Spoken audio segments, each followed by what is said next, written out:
সূরা আন-নূর আয়াত নম্বর 55। কোন সূরা? সূরা আন-নূর আয়াত নম্বর 55।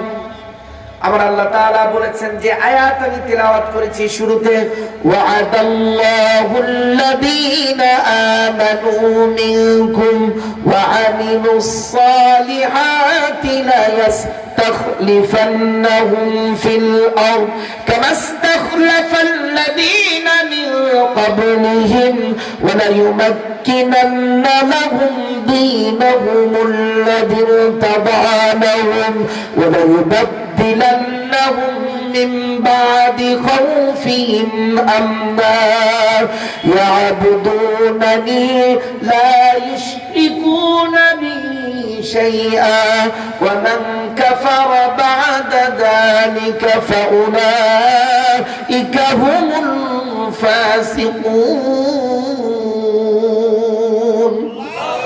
أمر الله تعالى بولن وعد الله الذين آمنوا منكم وعملوا الصالحات لا يستخلفنهم في الأرض.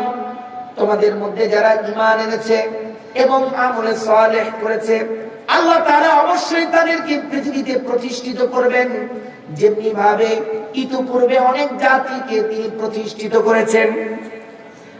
আর তিনি তোমাদের দ্বীনকে সমুন্নত করবেন, বিজয় করবেন, যা তিনি তোমাদের জন্য যে দ্বীন ইসলামকে পছন্দ করেছেন।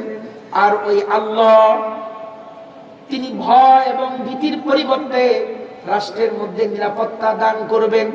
সুতরাং তারা যদি ওই রাষ্ট্র ক্ষমতা পায়, তারা যদি দুইটা গুণের অধিকারী যদি হয়, ঈমান এবং আমলে সালেহ করার মাধ্যমে যদি রাষ্ট্র ক্ষমতা পায়, আমার আল্লাহ তাআলা বলেন ইয়াবুদুনানি, পড়ুন আমার সঙ্গে, ইয়াবুদুনানি লা ইউশরিকুনা বি শাইআ।